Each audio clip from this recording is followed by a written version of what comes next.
اسی کو ہی مانا جا رہا ہے، اسی کے سامنے سرنڈر کیا جا رہا ہے یا نہیں؟ کہیں شرک تو نہیں آ گیا ہماری زندگیوں میں؟ شرک اصغر، شرک اکبر۔ دوسری چیز والیوم الآخری، اور یوم آخرت پر۔ یوم آخرت وہی کہ یہ زندگی عارضی ہے، ہم نے موت سے ہمکنار ہونا ہے۔ موت زندگی کے خاتمے کا نام نہیں ہے۔ مرنے کے بعد ہم دوبارہ لازمی اٹھائے جائیں گے، وہاں اللہ کے حضور ہمیں جواب دینا ہے۔ وہاں جس پیپر کے بارے میں بات ہوگی وہ ایمان اور عمل صالح کا پیپر ہوگا، اس کے علاوہ وہاں کوئی چیز کام نہیں آئے گی۔ وہاں ہماری پرفارمنس دیکھی جائے گی، وہاں پھر حساب کتاب میرٹ پر ہوگا۔ جس کی پرفارمنس اچھی ہوگی اسے انعام میں جنت ملے گی، جس کی پرفارمنس سب سٹینڈرڈ ہوگی اسے سزا میں جہنم ملے گی۔ وہاں کوئی فیورٹزم نہیں ہوگی۔ دنیا میں تو فیورٹزم کے ساتھ شفاعت کے ذریعے کچھ لین دین کر کے، کچھ کسی طریقوں سے اچھت گنڈے اختیار کر کے ہم کوئی نہ کوئی شارٹ کٹ نکال لیتے ہیں، کہیں نہ کہیں سے اپنے آپ کو مصیبت سے نکال لیتے ہیں۔ بل یوم الآخر وہ دن عدل کا دن ہوگا، وہ دن انصاف کا دن ہوگا، وہ دن میرٹ کی جیت کا دن ہوگا، وہ حق کا دن ہوگا۔ اس دن ظالموں کو گردن سے پکڑا جائے گا اور مومنوں کو بادشاہتیں عطا کی جائیں گی۔ اللہ ہمیں اس کا یقین عطا فرمائے۔ اللہ کہہ رہے ہیں اپنے عقیدے درست کرو۔ سب سے پہلے نیکیوں میں جو ٹاپ پہ سر فہرست سردار نیکی ہے، اپنی توحید کو، اس عقیدے کو درست کرو۔ اس کے بعد پھر اپنے عقیدہ آخرت کو درست کرو، اور پھر تیسری چیز والملائکۃ، اور فرشتے۔ فرشتے نوری مخلوق ہیں، معصوم ہیں، قدسی مخلوق، یہ اللہ کے بندوں سے اللہ کا رابطہ جو ہے نا وہ حضرت جبریل امین وہ کرواتے ہیں، اور باقی بھی اللہ کے احکامات بندوں کے اوپر اس کو امپلیمنٹ کیے جا رہے ہوتے ہیں۔ اللہ کے جو رسول ہیں ہمارے لیے پیغمبر ہوتے ہیں، اور پیغمبروں کے لیے فرشتے جو ہوتے ہیں وہ اللہ کے رسول ہوتے ہیں۔ یعنی رسول دو معنوں میں آتا ہے، فرشتے بھی رسول ہوتے ہیں اور پیغمبر بھی رسول ہوتے ہیں۔ باقی فرشتے بھی موجود ہیں جو پوری کائنات میں پھیلے ہوئے اللہ کے حکموں کو مان رہے ہیں، عمل کا حصہ بنا رہے ہیں۔ اور پھر اگلی چیز والکتاب، کتاب، اللہ کی مختلف جو کتابیں پہلے گزری ان کے اوپر کس طرح سے ایمان لانا ہے۔ اللہ کی وہ کتابیں اپنے وقت کے لیے سچی اور برحق تھی۔ اب اس کے بعد اللہ کا آخری اتارا ہوا صحیفہ ہدایت قرآن ہمارے پاس آ گیا ہے۔ ہر معاملے میں ہمارے لیے جو قرآن پاک ہے وہ فائنل اتھارٹی ہے اللہ کی طرف سے، اس کا فائنل ڈیسیژن ہے۔ والنبیین، انبیاء انسانوں کے لیے اللہ کی طرف سے مامور ہوتے ہیں، واجب الاطاعت ہوتے ہیں، ان کا علم بے خطا ہوتا ہے، خطاؤں سے پاک ہوتا ہے ان کا علم، ان کا عمل، ان کی زندگی ہمارے لیے رول ماڈل، اسوہ حسنہ۔ ان سے محبت ہر شخص کے لیے ضروری، تمام انبیاء کو ماننا ہے، تمام انبیاء کا احترام کرنا ہے، اور اس میں جو آخری رسول تشریف لائے وہ نبی کریم صلی اللہ علیہ وآلہ وسلم ہے۔ اور یہ جو ایمان کی پوری بنیاد اس پہ رکھی گئی، اس کے بغیر جو ہے وہ ایمان ادھورا ہے۔ یعنی جو بتایا نا، ایمان باللہ والیوم الآخر والملائکہ والکتاب والنبیین، سب پہ ایمان لانا ضروری ہے۔ اگر ایک کو مانا ایک کو نہ مانا تو ہمارا ایمان پورا نہیں ہوگا، ایمان نامکمل ہے، ایمان ادھورا ہے۔ اگلی البر کی قسم، نیکی کی قسم، وفاداری کے تقاضے، وآت المال علی حبہ، اپنے پسندیدہ اپنے محبوب مال میں سے خرچ کرنا۔ قرآن میں اب ہم آگے پڑھیں گے تو حیرانگی ہوگی کہ اتنا زیادہ چیپٹر قرآن کا، اتنا زیادہ اس کی جو حصہ پورشن ہے وہ انفاق کے لیے ہے۔ اور انفاق میں ہمیں جو یہاں سے پتہ چل رہا ہے وہ یہ کہ اپنے محبوب مال میں سے دینا، اپنی پسندیدہ چیزوں میں سے اللہ کی راہ میں خرچ کرنا۔ علی حبہ، حبہ کا معنی کسی نے لیا اللہ کی محبت میں، اور پھر کسی نے لیا مال کی محبت کے باوجود، یعنی مال کی محبت کے باوجود اپنا مال اللہ کے راستے میں نکالا، یا اللہ کی محبت میں اپنا محبوب مال، اپنا پسندیدہ مال اللہ کے راہ میں نکالا. کیونکہ مال خرچ کرنا اللہ کے بتائے ہوئے راستوں میں یہ شیطان کرنے نہیں دیتا، بہت مشکل بنا کر اس کو پیش کرتا ہے. اللہ نے جو دیا استطاعت کی حد تک، یہاں آت المالا اللہ بھی نفلی خرچ مراد، یہ فرض والی بات نہیں ہو رہی، نفلی مراد ہو رہی ہے. کس کو دیں؟ اللہ نے جو ڈیزرونگ پیپل، ڈیزرونگ لوگ ہیں، اللہ نے خود ہی اس کی لسٹ بھی دے دی کہ ترتیب میں کس کو پہلے دیں گے، پھر دوسرے نمبر پہ، پھر تیسرے نمبر پہ. نمبر 1 ذوی القربہ، سب سے اہم حق کس کا ہے؟ رشتہ داروں کا. رشتہ داروں پر خرچ کا اجر کیا ہے؟ ڈبل. کیوں؟ ایک، آپ نے کسی کی ضرورت پوری کی، دوسرا آپ نے صلہ رحمی کی، تو اجر یہاں پر آ کر ڈبل ہو جائے گا. اور آپ دیکھیں کہ رشتہ داروں کے ساتھ تو عموماً زیادہ تر شیطان بننے ہی نہیں دیتا نا، نبھنے ہی نہیں دیتا، اکٹھا ہونے ہی نہیں دیتا، پیار محبت آنے ہی نہیں دیتا. مقابلے چلتے ہیں، جھگڑے چلتے ہیں، فساد چل رہے ہوتے ہیں. اور گھر کی کہانی بہت کم آپ کو آٹے میں نمک کے برابر ملیں گے لوگ کہ جہاں آپ کو لڑائی جھگڑے نہیں ملیں گے. ادروائز زیادہ تر فیملیز میں بس کلیشز ہی چل رہے. تو وہاں پہ انا کا بہت چکر ہوتا ہے، خرچ کرنا بہت مشکل ہو جاتا ہے، اور خاص طور پر اللہ کی رضا کے لیے. یعنی کیا لفظ بولا؟ اللہ کی رضا کے لیے. ون سائیڈڈ خرچ کرنا، ضرورت مند ہیں تب بھی اپنے رشتہ داروں پر خرچ کرنا، اور اگر غیر ضرورت مند ہیں ان سے بھی مالی معاملات چل رہے ہوتے ہیں، لین دین، گفٹس وغیرہ لیے دیے جا رہے ہوتے ہیں، ہم ان کے لیے کھانا پینا ادھر ادھر خرچ کر رہے ہوتے ہیں، تو وہ بھی ون سائڈ. یہ بہت ضروری بات ہے. یہ چیزیں ذہن میں بٹھاتے جائیں کیونکہ یہ بہت ضروری ہے. یہ تو قرآن پڑھنے کا مقصد ہے کہ یہ ہمارے عمل کا، ہمارے ذہنوں کا حصہ بنے. اور آپ دیکھیں کہ ترتیب کا خیال رکھنا بہت ضروری ہے.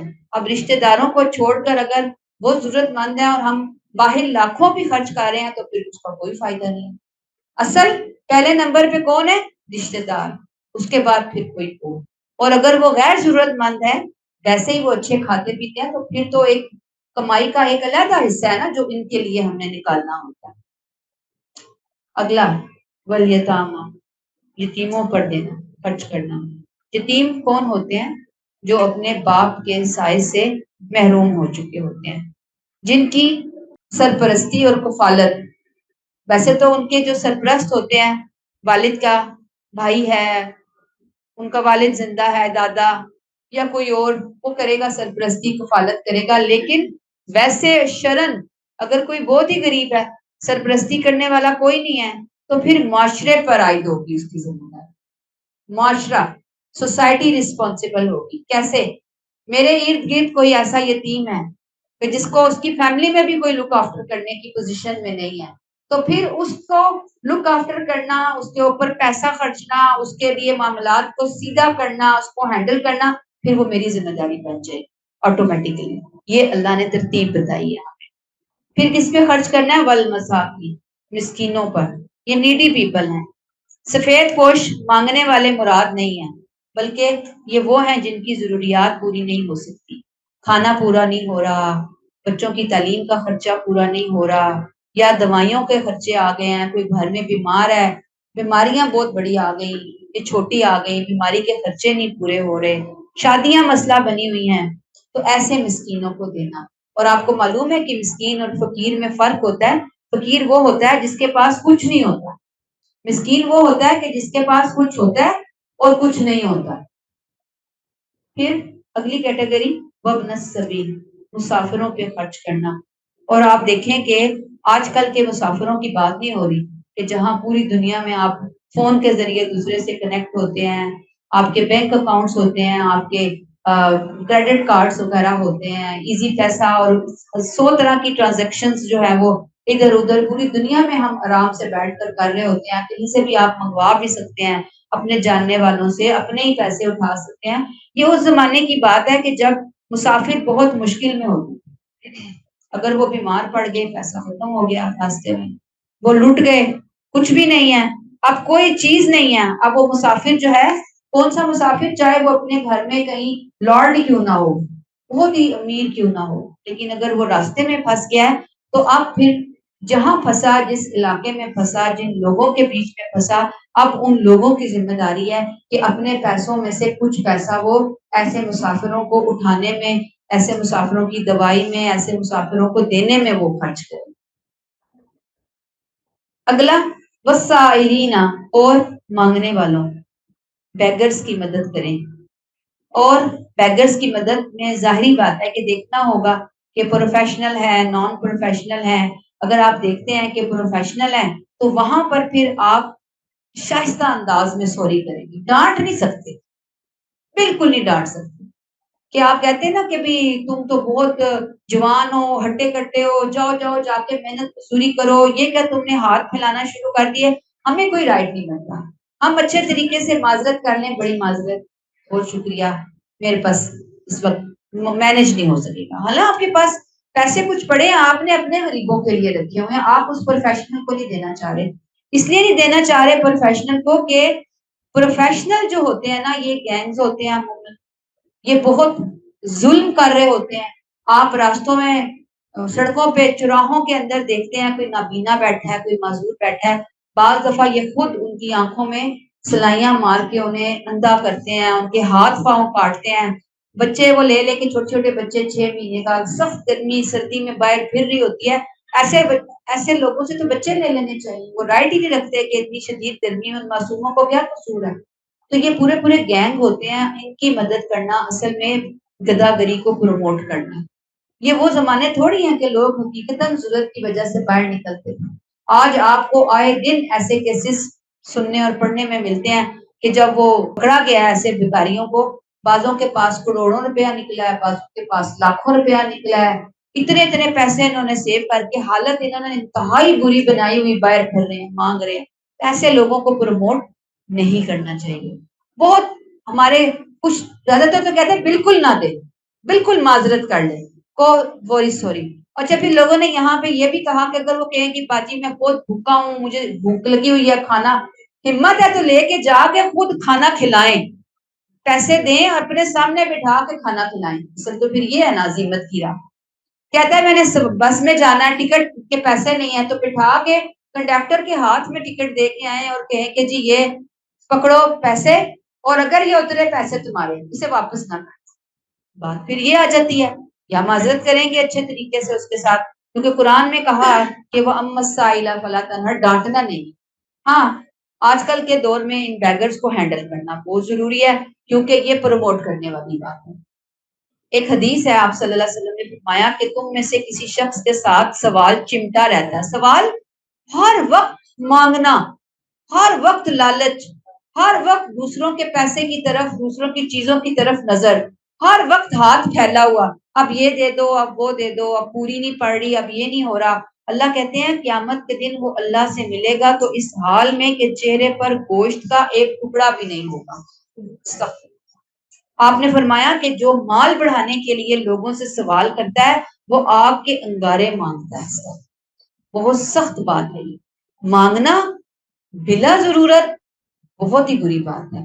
اور ہاں، اگر کسی کو بہت واقعی سفید پوش ہے، ضرورت آ گئی ہے تو وہ مانگ سکتا ہے، لیکن کوئی تمیز طریقہ، ایٹیکیٹس ہوتے ہیں مانگنے کے۔ اگلی کیٹیگری، وفر رقاب، اور لوگوں کی گردنیں چھڑانے میں۔ یہ کون ہے؟ لونڈی، غلام، ان کو آزاد کروانا، اور یہ قرآن کی غلامی کو ختم کرنے کی جو ہدایات تھی انہیں کا ایک حصہ ہے۔ آج لونڈی غلام نہیں ہے، کیونکہ اسلام نے تو اصل میں اس کو پسند ہی نہیں کیا، نہ پروموٹ کیا۔ اسلام کے آنے سے پہلے لونڈی غلام تھے، اسلام نے ان کو سلوشن نکال کے دیا کہ بھی اب ان کو آزاد کرنے کے لیے اپنا مال نکالو، اپنا پیسہ نکالو، خرچ کرو، دل کھلا کرو۔ آج وفر رقاب کی کیٹیگری میں کون لوگ آئیں گے؟ وہ جو قرضوں میں پھنس گئے، تاوان میں پھنس گئے، کسی دوسری مصیبت، فائنینشلی مصیبت میں پھنس گئے، اب ان کو جیل ہونے جا رہی ہے، اور ٹھیک ٹھاک ان کو جیل ہوگی، قصور بھی کوئی نہیں تھا۔ اب آپ کیا کر سکتے ہیں کہ پیسوں کی کنٹریبیوشن کر کے ان کو دیں گے اسی درجے کی نیکی ہوگی جیسے کسی کی گردن آزاد کروائی، کسی غلام کو آزاد کروایا۔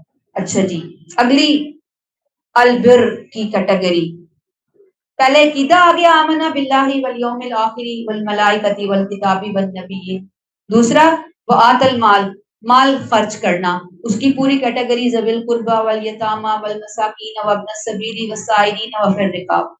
اب تیسری کیٹیگری عبادات ہے، وَأَقَامَ الصَّلَاةَ وَآتَى الزَّكَاةَ، نماز کا اہتمام کرنا اور زکوٰۃ ادا کرنا۔ یہ ایمان پہلے آ گیا نا آمنا باللہ والیوم الآخر، اس کے بعد وآت المال، مال خرچ کرنا، تو یہ تیسرا وآت الزکوٰۃ کیوں آیا مجھے یہ بتائیں؟ وہ نفل تھا اور یہ فرض ہے۔ ایمان اور انفاق کے بعد نماز اور زکوٰۃ کا ذکر آتا ہے تو یہ چونکہ پھر میں نے کہا نا ایک ہی آیت میں ریپیٹیشن آئی ہے، دیکھنے میں ایک جیسا حکم ہے، ایک نہیں ہے، یہ بہت زمین آسمان کا فرق ہے اس کے اندر۔ عبادات کا ذکر عقائد کے بعد اور معاشرتی فریضے کے ساتھ آیا ہے تاکہ دین کا توازن اعتدال سمجھ آئے۔ فرض نمازیں، نفلی نمازیں، فرض زکوٰۃ، نفلی زکوٰۃ سب کو ادا کریں گے تو نیکیوں میں آگے بڑھ سکیں۔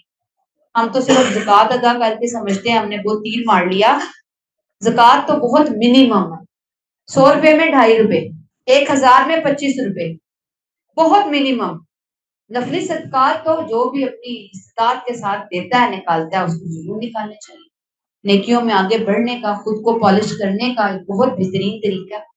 اگلی کیٹیگری البر کی، والموفون بعہدہم اذا عاہدوا، وفا فرض، جب کوئی کمٹمنٹ کرتے ہیں، وعدے کرتے ہیں تو دنیا ادھر ہو جائے یا ادھر ہو جائے، بڑے سے بڑا نقصان اٹھا کر، جان کی بازی لگا کر وہ اسے پورا کرتے ہیں۔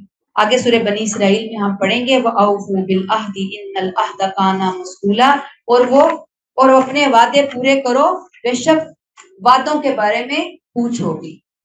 یہ اللہ نے بتا دیا۔ نبی کریم نے کہا اس شخص کا دین نہیں ہوتا جس شخص کا عہد نہیں، دین ہی نہیں ہے جس کا عہد نہیں ہے۔ یہاں پہ ذرا رکیں، ہم اپنی کمٹمنٹس کو کتنا لائٹ لیتے ہیں۔ کمٹمنٹ کچھ اور ہوتی ہے، کرتے کچھ اور ہیں۔ 4 بجے کا کہیں ہم نے پہنچنا ہے، جی ہم پہنچ جائیں گے، ہم آ جائیں گے، پہنچتے 1 گھنٹہ کم از کم لیٹ ہے کہ اس سے کیا فرق پڑتا ہے؟ آپ سوچیں والموفون بعہدہم اذا عاہدوا، صرف وعدہ یہ تو نہیں ہے نا کہ وعدہ کر کے میں نے کوئی اسٹیمپ لکھوایا، اچھا جی یہ میں اپنا وعدہ پورا کروں گا، یہ میری ڈیل ہو گئی، یہ ایگریمنٹ ہو گیا، یہ ہمارے درمیان بزنس ہو گیا۔ مختلف قسمیں ہیں عہد کی۔ میں آپ ڈیلی اپنی زندگی میں جو معاملات کر رہے ہوتے ہیں وہ ہماری یہ چھوٹی چھوٹی چیزیں ہوتی ہیں جو کمٹمنٹ کے دائرے کے اندر آتی ہیں، کہ ہم کہتے ہیں کہ ہم یہ کام یہ کریں گے، پھر کریں، سیدھے ہو یا الٹے ہو یا کمٹمنٹ نہ کریں۔ یہ بندہ مومن ہو کر اپنی کمٹمنٹ نہ پوری کرنے والا، قرآن والوں کو بہت سینسٹیو ہونا چاہیے۔ ہم کہتے ہیں او ہو میں تو بھول ہی گئی، تو بھولنے کی اگر آپ کو بیماری ہے تو ریمائنڈر لگائیں، الارم لگائیں، لوگوں کو کہیں کہ جی آپ ہمیں یاد کرا دیجیے گا، ہم بہت بڑے بھلکڑ ہیں، ہم تو کر ہی نہیں سکتے اپنی کمٹمنٹ پوری۔ تو اب بات یہاں پر یہ ہے کہ جو بات کرنی ہے والموفون بعہدہم اذا عاہدوا پوری کریں۔ اچھا پیرنٹس اپنے بچوں کے ساتھ 10 قسم کی کمٹمنٹس کر رہے ہوتے ہیں، ہم تمہیں لے کر جائیں گے سیر پہ، تم یہ کام کر لو، پھر ہم یہ کریں گے، پھر ہم تمہارے ساتھ وہ کریں گے، پھر جب وہ وقت آتا ہے تو پھر وہ بہانے بازیاں کر کے، کیونکہ پہلے ہی جھوٹی کمٹمنٹس ہو رہی ہوتی ہیں، اس میں کوئی حقیقت تو ہوتی نہیں ہے۔ آپ اپنی پرسنل لیول پر جا کے دیکھیں کہ کہاں کہاں ہم اپنی کمٹمنٹس کے ساتھ بد عہدی خود کر رہے ہوتے ہیں، اور یہ قابل پوچھ ہے۔ اگر آپ کو یاد ہو کہ حضرت عائشہ رضی اللہ تعالیٰ عنہ کے پاس ایک خاتون آئی تو انہوں نے کہا اپنی بیٹی کو آؤ میں تمہیں کھجور دیتی ہوں، وہ آئی بچی، تو انہوں نے کھجور تھی تو توڑ کے اس کو دی، تو عائشہ رضی اللہ تعالیٰ نے فرمایا کہ اگر تم اسے نہ دیتی تو یہ جھوٹ لکھا جاتا تمہارے لیے۔ ہم سمجھتے ہیں بچوں کا کیا ہے، ہم بچوں کو ویسے ہی بہلا لیتے ہیں، پھسلا لیتے ہیں، جتنے مرضی جھوٹ بولیں کوئی پوچھنے والا نہیں، پوچھنے والا ہے۔ بچوں کے ساتھ بھی ہم کوئی جھوٹ دھوکے میں نہیں بولیں گے، کمٹمنٹ وہ کریں جو نبھا سکتے ہیں، وہ بات کریں کہ جو ہم پوری کر سکتے ہیں، یہ بہت ضروری بات ہے۔ یاد دہانی کروانی ہے خود کو، موبائل میں، ڈائریوں میں، کیلنڈر وغیرہ ہوتے ہیں، سب کچھ۔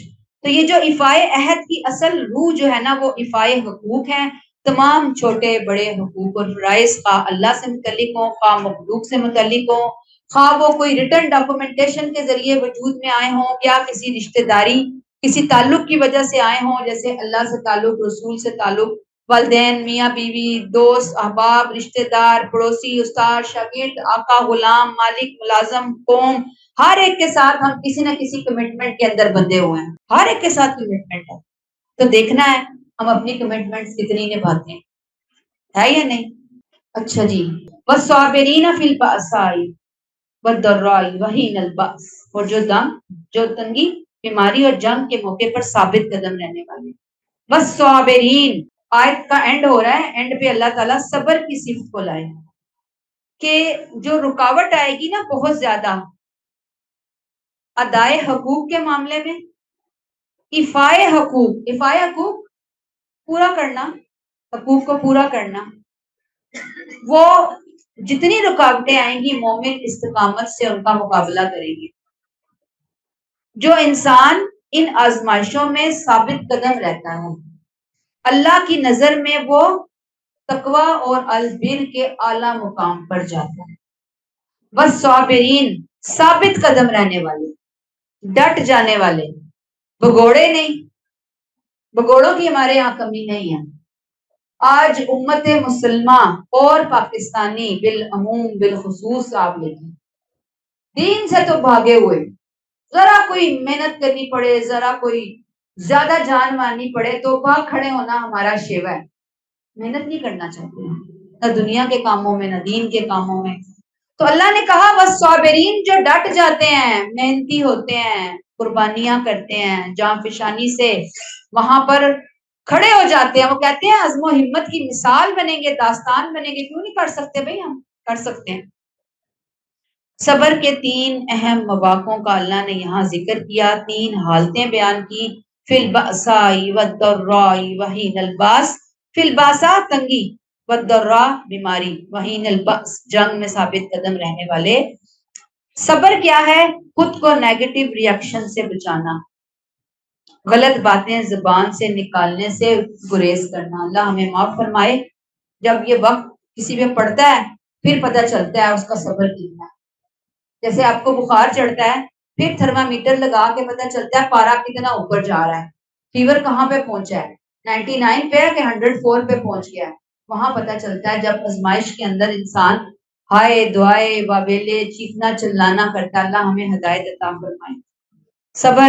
صبر پھر اپنے آپ کو بچانا ہے نیگیٹو ریئیکشن سے، خاص طور پہ البأسا، یہ بأسا تنگی، مشکلیں، ہارڈ شپس، بأسائی، اس میں ذہنی ٹارچر بھی آ جاتا ہے، ذہنی پریشانیاں بھی آ جاتی ہیں، دل چیرنے والی کوئی کسی کو باتیں سناتا ہے، تانے دیتا ہے، وہ باتیں بھی آ جاتی ہیں، کوئی آپ کو ویسے ہی دل پریشان ہو گیا، بہت زیادہ دل کو چین نہیں آ رہا ہے، کسی نے کچھ کہہ دیا یا خود ہی دل بھر آیا اپنے پرانے دکھڑے یاد کر کر کے، پرانی ماضی کی باتیں، شکر گزاری تو ہوتی نہیں نا، وہ ہم اب کس حال میں ہے یہ نہیں آئے گا، وہ جو پچھلا گزار لیا نا اس کو یاد کر کر کے ٹسوے بہانا، میں تو کہتی ہوں مگر مچھ کے آنسو ہی ہوں گے پھر وہ تو کچھ نہیں باتیں یاد کرو، ختم کریں الحمدللہ، اللہ نے وہاں سے نکالا، اللہ نے ہمیں یہاں کھڑا کیا، پچھلی باتوں کو شکر گزاری کے طور پہ لیں کہ اللہ نے اس حالت سے نکال کر ہمیں اس حالت میں کر دیا، الحمدللہ اللہ تیرا شکر احسان ہے۔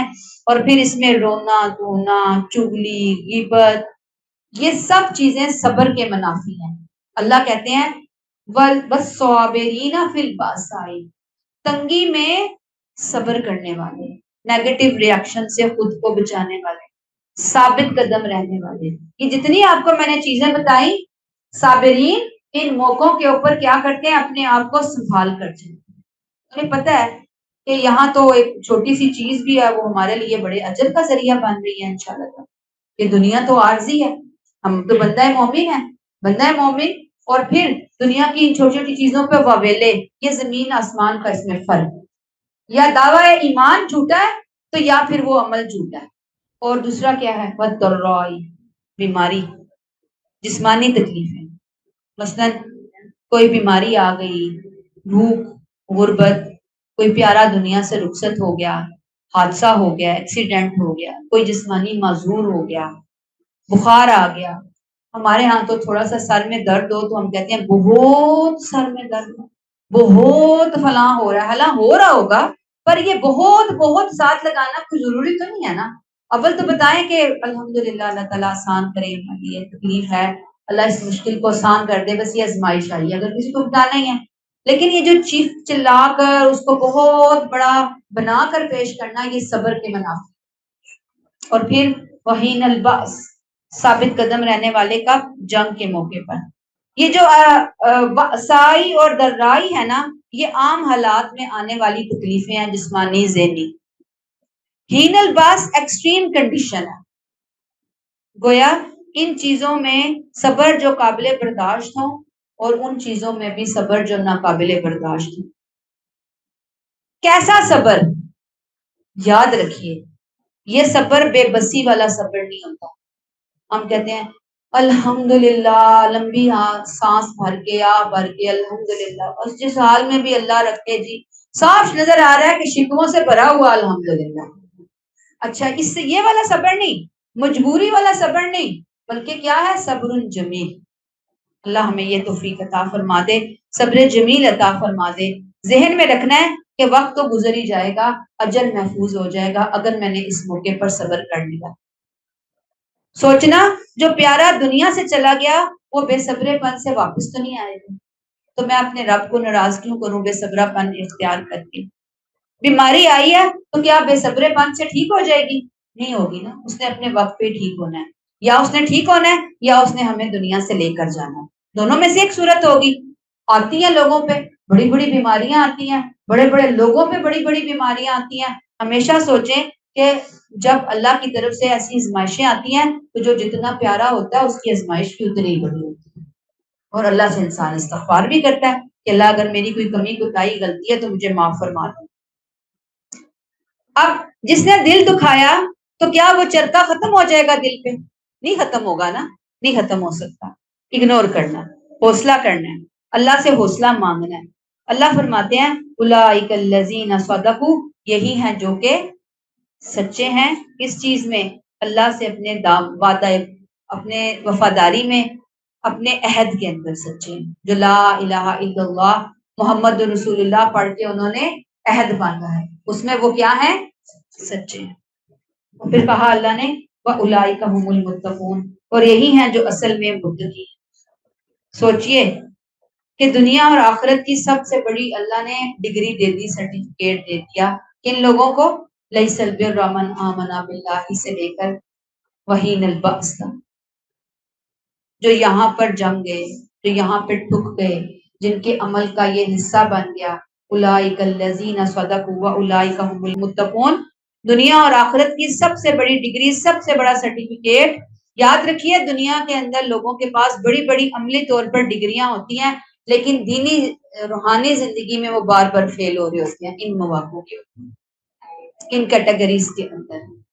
چھوٹی چھوٹی بات پہ بھڑکتے ہیں، بات بات پر لوگوں کو ڈانٹتے ہیں، لڑتے ہیں، چیختے چلاتے ہیں، فساد مچاتے ہیں، ظلم و ستم زیادتیاں کرتے ہیں کہ ہمارے ساتھ نہیں کسی نے کی، ہم کیوں نہ کریں۔ اللہ کہتے ہیں کہ جنہوں نے یہ کام کر لیا اللہ کی نظر میں وہ سچے ہیں، صدقو، وہ سچے ہیں۔ کس میں؟ لا الہ الا اللہ محمد رسول اللہ پڑھنے میں سچے، سچا کلمہ پڑھا، ان کا عمل ان کے کلمے کی طرف، ان کے زبان سے بولے ہوئے الفاظ کا آپس میں کیا کر رہا ہے؟ اس کو بالکل میچ کر رہا ہے۔ اللہ کہتے ہیں اولئک هم المتقون، یہی متقی ہیں۔ اسلام کی صحیح تصویر ہمارے سامنے آ گئی آیت نمبر 177 میں۔ اصل چیز ہم نے اپنے رویوں کو درست کرنا ہے۔ جب تک رویے درست نہیں ہوں گے اس وقت تک یہ کیٹیگریز نہیں آئیں گی کہ جو کام کر کے ہم اللہ کے حضور جائیں اللہ راضی ہو جائیں، اللہ کہیں آ گئے سچے، اللہ کہیں آ گئے متقی۔ اب ہم اپنے منہ تو بہت میاں مٹھو بن رہے ہوتے ہیں، سچے بھی حامی، متقی بھی حامی، باقی دنیا جھوٹی ہے۔ تو اپنے آپ کو درست کرنا، اپنے رویوں کو درست کرنا۔ ان سچوں متقیوں کو اللہ کے وعدوں پر یقین تھا۔ کیا وعدے؟ جو اللہ نے اپنے نبی کے ذریعے کی۔ کون سا وعدہ؟ کہ اگر ایک کانٹا بھی چبھا تو اس کا بھی اجر ہے۔ انہیں یقین تھا تو جسے یقین ہو آپ مجھے بتائیں، وہ تو مشکلات سے بھی ہنستے ہنستے گزر جائے گا۔ امتحان مشکل ضرور ہیں لیکن ان کا اجر بھی بہت سا ہے۔ یہ بات اللہ کی کتاب کو سمجھے بغیر نہیں آ سکتی، لیکن افسوس کہ کتاب کے ساتھ ہمارا مسئلہ ہی بڑی عجیب سی بات ہے۔ جب کوئی مسئلہ ہوتا ہے، کوئی معاملات ہماری زندگی میں آتے ہیں، کوئی بیماری، کوئی پریشانی، کوئی دکھ درد تکلیف، کوئی فوت ہو گیا، ہم کہتے ہیں کہ چلو جی یہ اللہ کی کتاب پکڑو، یہ سپارے سپارے بانٹو، یہ سارے بیٹھ کے پڑھ لو اور ختم کرا لیا، اللہ اللہ خیر سلام۔ سوچیں امتحان ہمارے بچے کا ہے اور ہم اس کی سلیبس بک پھاڑ کر چیپٹر چیپٹر صفحے صفحے کر کے 2 صفحے اس کو پکڑا، 2 اس کو پکڑا، 2 اس کو پکڑا، بچہ پاس ہو جائے گا امتحان میں؟ ہم نے اس کتاب ہدایت کو ایسی ہی کتاب بنا دی۔ یہ آئی تھی ہمیں ہدایت دینے کے لیے، یہ آئی تھی ہمیں راہ دکھانے کے لیے، یہ آئی تھی ہماری دنیا سنوارنے کے لیے، یہ آئی تھی ہمیں آخرت میں اونچا مقام دلوانے کے لیے۔ آج ہم نے اسے مردوں کی کتاب بنا دیا۔ یہ کتاب آئی تھی زندوں کو پڑھ کر اپنے عمل کو بدلنے کے لیے۔ ہم نے اس کتاب کا کیا حشر حلیہ بگاڑ دیا۔ سمجھے بغیر پڑھ پڑھ کے ہم نے تو اپنے آپ کو کہا کہ پتہ نہیں ہم کتنے نیک پرہیزگار ہیں، پورے سال میں ہم شاید 10 قرآن پڑھتے ہیں، 20 قرآن پڑھتے ہیں، رمضان میں ہم اتنے قرآن پڑھتے ہیں، ہم کے ساتھ تو کوئی نیک ہی نہیں ہے۔ نیکی یہاں پہ بتائی جا رہی ہے۔ بہرحال لیسن کیا ہے اس آیت کا کہ غیر مسلموں کو دعوت دینی ہے تو یہ قرآن اور دین کا بہترین تعارف، بہترین چہرہ بتا رہی ہے یہ آیت۔ یہ دین اسلام، یہ کہتا ہے ہمارا رب، یہ حکم دیتا ہے مسلمانوں کو۔ رسم و رواج، تعصب، ذات برادری کوئی اہمیت نہیں رکھتی، اللہ کا حکم ہے یہ۔ دوسرا، ایک ایک حکم کو اپنے عمل میں لانے کے لیے اللہ سے دعائیں، محنت، کوشش، اپنے بچوں کو بھی سکھائیں، لسٹ بنائیں کہ کس پورشن پہ ہمیں زیادہ محنت کرنی ہے۔ اللہ ہمیں توفیق عطا فرمائے، اللہ اس کو ہمارے عملوں کا حصہ بنا دے، آمین ثم آمین۔ آگے آ جائیے آیت نمبر 178۔ اب آپ دیکھیں کہ یہ وہی احکامات والی بات چل رہی ہے نا، دین کے عملی تقاضے، اجتماعی نظام عدل سے متعلق ہدایات دی جا رہی ہیں، شریعت کی تجدید ہو رہی ہے نا، تو یہ وہ بات بتائی جا رہی ہے۔ سورہ بقرہ کا پہلا حصہ بنی اسرائیل سے خطاب تھا، اب امت محمدیہ سے براہ راست خطاب کے مطابق چل رہا ہے یہ والا حصہ۔ اب آیت 178 میں جان کی حرمت کی بات ہو، پھر آگے چلیں گے مال کی حرمت کے بارے میں پڑھیں گے۔ یا ایھا الذین آمنوا کتب علیکم القصاص فی القتلی، اے لوگو جو ایمان لائے ہو، جو لوگ تم میں سے قتل کر دیے جائیں ان کا قصاص تم پر فرض کر دیا گیا۔ کتبہ یہ فرض ہے، یہ کسی انسان کے جذبات کا حصہ نہیں ہے، صرف حکومت اور کورٹس کی ذمہ داری ہے کہ اگر ان کے دائرہ اختیار میں کوئی قتل ہو جائے تو قاتلوں کا سراغ لگا کے انہیں قانون کے مطابق سزا دینا، یہ ان کی ذمہ داری ہے۔ کس کی ذمہ داری ہے؟ کورٹس کی اور گورنمنٹ کی ذمہ داری ہے۔ القصاص فی القتلی، قصص کسی کے پیچھے اس کے نقش قدم پر چلنا، اسی سے یہ اس سزا کے لیے استعمال ہوا جس نے مجرم کے ساتھ وہی معاملہ کیا جائے جو اس نے دوسرے کے لیے کیا۔ اب مرڈر کیس آ گیا، اس میں قصاص کی بات کو سمجھایا جا رہا ہے۔ عرب جاہلیت میں بہت دھاندلیاں ہوا کرتی تھیں، طاقتور افراد قتل کے جواب میں قاتل کے پورے خاندان کو قتل کر دیا۔ باثر لوگ اپنے قاتل کو بچانے کے لیے دوسرے افراد کو، کسی غلام کو، کسی مرد کو، کسی عورت کو قصاص کے لیے پیش کر دیا کرتے تھے۔ بڑا جرم کرتا تو چھوٹے کو سزا کے لیے گردن پکڑوا دیتے تھے۔ میں نے کہا نا کہ معاشروں میں بہت ناانصافیاں، بہت ظلم، بڑی دھاندلیاں چل رہی تھی۔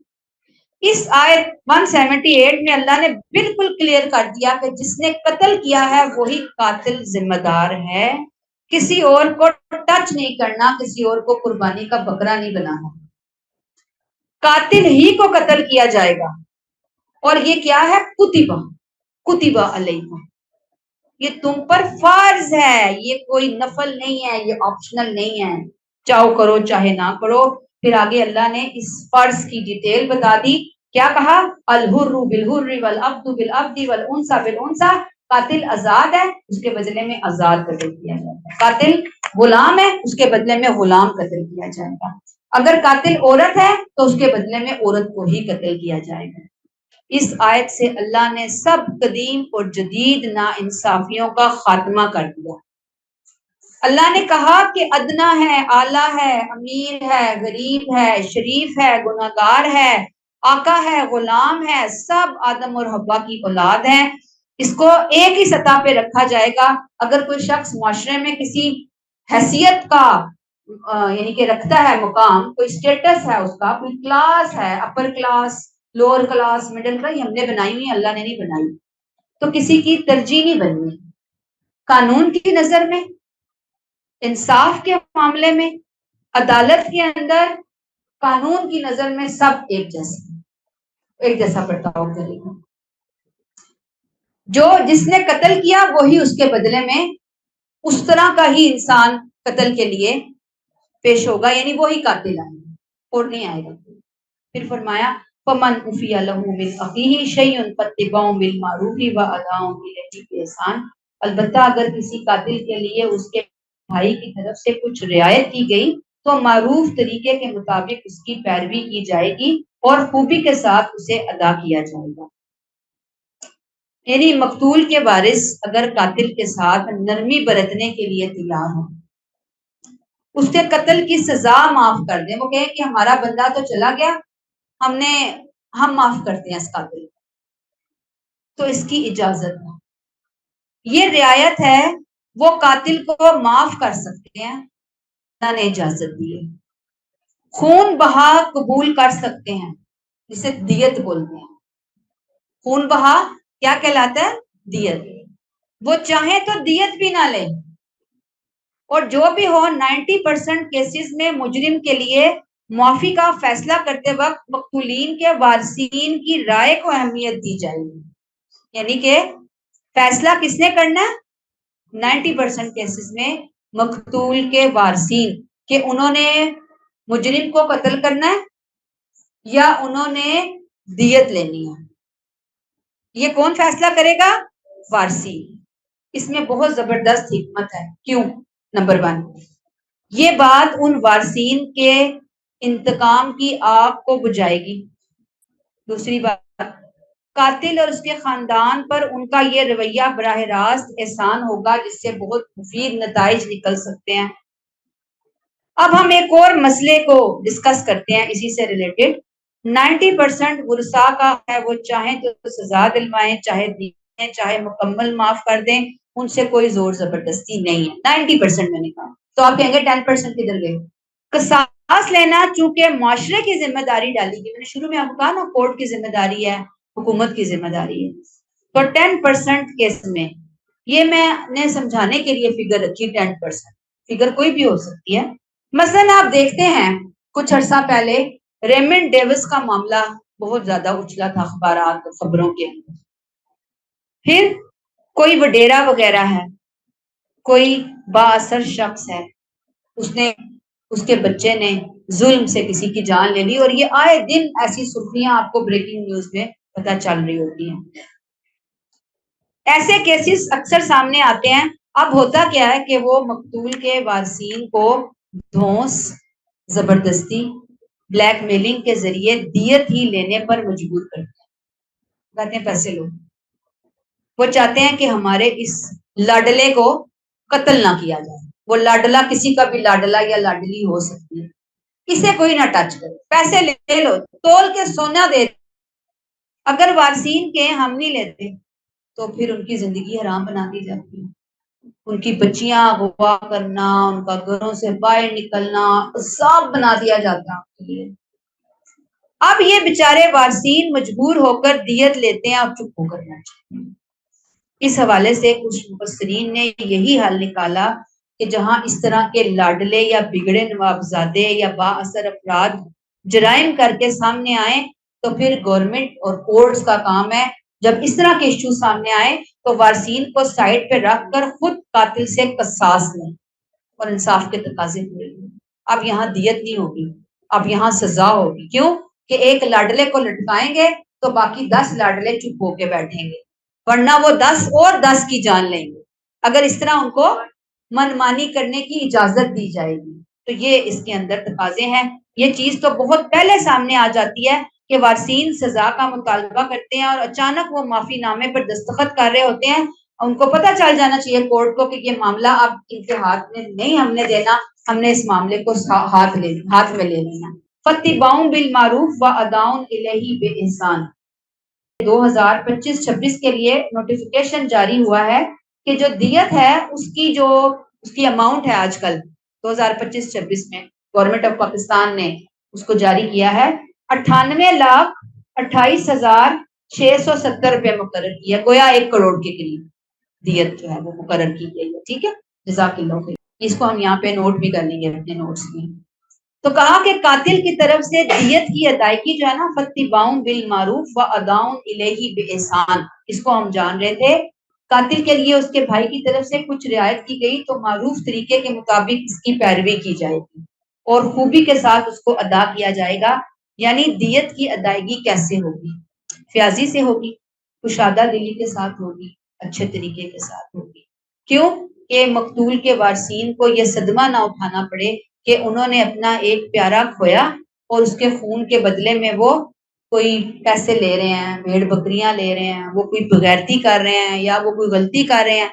ایسا رویہ دینے والے کا نہیں، ہاتھ باندھ کے عاجزی سے سر جھکا کے پورا خاندان ان کے قدموں میں سمجھے بیٹھ کے ان کے حوالے کرے گا پیسے، یہ پیسے آپ نے قبول کر لیے، آپ کا ہماری نسلوں پہ احسان ہو گئے۔ یہ نہیں کہ دندناتے ہوئے یہ لو چیک، بلینک چیک لے لو اور لکھو اور پھر جا کے تصویریں بنا رہے ہیں کیمرے کے سامنے کھڑے ہو کر کہ کچھ ہوا ہی نہیں، وکٹری کے نشان بنائے جا رہے ہیں، دیکھو جی ہم جیت گئے۔ اللہ تعالیٰ کی یہ تعلیمات بالکل اگینسٹ ہے بات۔ اللہ کیا کہہ رہے ہیں یہاں پہ؟ خوبی سے دینا کیسے ہو؟ قاتل شرمندہ ہو، نگاہیں جھکی ہوئی ہوں، بہترین مال دیں اور احسان مندی والا رویہ ہونا چاہیے۔ پھر ایک اور مسئلہ بھی اس میں آتا ہے، ایک سوال ہوتا ہے کہ عورت کا آدھا ہے؟ نہیں، یہ زمانہ جاہلیت میں شاید لوگوں نے خود سے لا بنایا ہوا تھا۔ لا میں جان کی حرمت مرد اور عورت کی بالکل برابر ہے، دونوں کی دیت ایک جیسی ہی ہوگی۔ ذالکہ تخفیف من ربکم ورحمۃ، یہ تمہارے رب کی طرف سے ایک قسم کی رعایت اور تم پر اس کی عنایت ہے۔ اے امت محمدیہ، یہ تمہارے رب کی طرف سے تمہارے لیے بڑی آسانی ہے، کیونکہ اس سے پہلے یہود کے لیے قصاص واجب تھا، دیت نہیں لی جا سکتی تھی۔ نصارہ کے لیے معافی لازمی تھی، نہ قصاص تھا نہ دیت تھی۔ اللہ تعالیٰ نے، وہ دونوں ہی مشکل میں تھے، اللہ نے یہاں دونوں کے بین بین ایک حکم امت محمدیہ کے لیے دے دیا، چاہے سزا دو، چاہے دیت لو، چاہے معاف کر دو، سب کچھ تمہارے اوپر آپشنل ڈال دیا۔ اچھا جی، پرانے زمانے میں دیت جو تھی نا وہ 100 اونٹ تھی۔ دیت کو معاشرے کے اوپر چھوڑا ہے، ہر معاشرہ اپنی قانون سازی کرے گا۔ وہ آج ہم نے دیکھ لیا کہ وہ تقریباً آج کل جو ہے نا وہ 2025 میں کتنی ہو گئی ہے، 1 کروڑ کے قریب۔ اچھا جی، ایک حدیث ہے، آپ نے فرمایا جان کے بدلے 100 اونٹ، دماغ، ناک، پیٹ، ہاتھ، آنکھ، پاؤں، انگلی، دانت، ہڈی پر زخم کی نوعیت کے اعتبار سے کہیں آپ نے 50 اونٹ، کہیں 35 اونٹ، کہیں 10 اونٹ، کہیں 5 اونٹ کی تعداد جو ہے وہ مقرر کی۔ ذالکہ تخفیف من ربکم ورحمہ، یہ تمہارے رب کی طرف سے ایک قسم کی رعایت ہے اور تم پر اس کی عنایت ہے۔ فرمایا فمن اعتدی بعد ذلک فلہ عذاب الیم، اس کے بعد جو زیادتی کرے تو اس کے لیے دردناک سزا ہے۔ یعنی حرمت جان کا اصل حق تو یہی تھا کہ جان کے بدلے جان ہی دی جاتی، لیکن اللہ کی عنایت کے اس معاملے میں رعایت دی کہ ایک زندگی کو موقع ملے۔ اب اس رعایت سے کوئی شخص غلط فائدہ اٹھانے کی کوشش نہ کرے۔ اب اس ٹکڑے میں دونوں فریقین کو تنبیہ ہے کہ ایک دوسرے پر ظلم و زیادتی کی کوئی خفیہ پلاننگ نہیں ہونی چاہیے کہ اب ہم دیت دے دیتے ہیں، دیت لے لیتے ہیں، بعد میں ہم انہیں چھوڑیں گے نہیں، ہم خاموشی کے ساتھ انہیں نقصان پہنچائیں گے، ابھی ہم انہیں مالی نقصان پہنچاتے ہیں۔ اب جو فریق راضی نامہ ہو چکنے کے بعد زیادتی کرے گا وہ اللہ کے غضب کا مستحق ٹھہرے گا۔ ٹھیک ہے جی، اگلی آیت پڑھ لیتے ہیں۔ وَلَكُمْ فِي الْقِصَاصِ حَيَاةٌ يَا أُولِي الْأَلْبَابِ لَعَلَّكُمْ تَتَّقُونَ، تمہارے لیے قصاص میں زندگی ہے اے عقل والو، تاکہ تم حدود الہی کی پابندی کرتے رہو۔ اللہ نے کیا کہا؟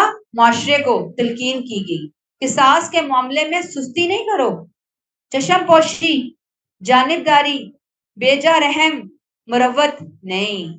جو کسی کو قتل کرتا ہے وہ کسی ایک کو قتل نہیں کرتا بلکہ وہ قانون کو قتل کرتا ہے، وہ قانون جو سب کی جانوں کی حفاظت کا ضامن ہے۔ گویا اس نے سب کو قتل کر دیا، لہٰذا اب سب کی ذمہ داری ہے کہ وہ اس کا قصاص دے کر اس ضمانت کو بحال کریں جس میں سب کی زندگی ہے۔ وَلَكُمْ فِي الْقِصَاصِ حیات، قصاص میں زندگی ہے۔ کہیں گے آپ تضاد نظر آ رہا ہے، بظاہر تو قتل کا بدلہ قتل سے لیا جا رہا ہے، موت ہو رہی ہے، زندگی کیسے ہے؟ کہ زندگی کا ضامن ہے کہ اگر قاتل کو قتل نہیں کیا جائے گا معاشرے میں فتنہ پھیل جائے گا، فساد بڑھ جائے گا، چاکھا کھل جائے گا لوگوں کا، انتقامی قتل ہونا شروع ہو جائیں گے۔ لیکن جب ہم قصاص کے قانون کو نافذ کریں گے تو جرائم کی ہوگی۔ گویا قصاص صرف انتقام نہیں بلکہ سوسائٹی کی زندگی کی حفاظت کا ضامن ہے۔ اسلامی معاشرے میں اگر قصاص کا صحیح نظام ہو تو قتل کا گراف واقعتاً زیرو لیول کی طرف جائے، صحیح معنوں میں اگر ہو۔ سورہ مائدہ میں اللہ نے فرمایا جس نے ایک جان کو بغیر کسی جان کے بدلے یا فساد کے قتل کیا گویا اس نے تمام انسانوں کو قتل کیا۔ یہ بالکل ایسے ہے کہ کچھ جرائم جو ہے نا وہ انفیکشیس ڈیزیز کی طرح فوراً اگر ان کو روکا نہ جائے تو وہ معاشرے میں پھیلتے ہیں اور سب کو بیمار کرتے ہیں۔ جیسے کینسر ہے، اگر اس کو ٹانگ میں سے کینسر شروع ہوا اور آپ ڈاکٹر کہتے ہیں کہ ٹانگ کاٹ لی جائے تو پورا جسم، لیکن اگر ٹانگ کو ہمدردی کی بنیاد پہ نہ کاٹا جائے اس سے پورا جسم جو ہے وہ گھر سڑ جائے گا، مر جائے گا۔ اللہ کہتے ہیں یا اولی الالباب، اے عقل والو، اے عقل والو، عقل والے ہی اس قصاص کی حکمت کو سمجھتے ہیں۔ اللہ نے عقل والوں کو ہی قصاص کی حکمت کی طرف متوجہ کیا۔ اگر قاتل کو قتل لوگ پھر کیا ہوگا؟ بغاوت میں اتر آئیں گے، لوگ ذاتی انتقام لیں گے، ہوگا نا، پھر ایک کی جگہ 10 قتل ہوں گے، پھر وہاں سے اٹھیں گے لوگ، وہ اس کے گھر والوں کو قتل کرے گا، قتل کی تعداد بڑھ جائے گی۔ لیکن اگر یہی قانون نافذ ہو گیا تو لوگ پھر اس خوف سے، جرائم سے بچیں گے۔ اے عقل والو اس میں زندگی ہے، لعلکم تتقون، تاکہ تم حدود الہی کی پابندی کرتے ہو۔ اب یہاں ایک اور سوال ہے، ابارشن، بچوں کا ابارشن، یہ عمدن قتل نفس، بچے کا مالک اللہ ہے، ہم اسے اپنی مرضی سے نہیں مار سکتے ورنہ ماں قاتلہ شمار ہوگی۔ یہ بات یہاں پر اچھی طرح جان لیجئے۔ اور جو لوگ ان کو یہ مشورے دیتے ہیں کہ ہاں ہاں ابارشن کروا دو، آؤ میں چلتی ہوں لے کر، یا اس کے لیے کوئی نیگیٹو فیلنگ ہونا ابارشن کے لیے، تو ایک بچے کو قتل کرنے کی ذمہ داری جہاں اس کے اوپر ہے، ماں پر ہے، ساتھ دینے والے کو۔ تو یہاں پہ ہم روک لیتے ہیں۔ سبحانک اللہم و بحمدک، نشہد ان لا الہ الا انت، نستغفرک و نتوب الیک۔ السلام علیکم و رحمۃ اللہ وبرکاتہ۔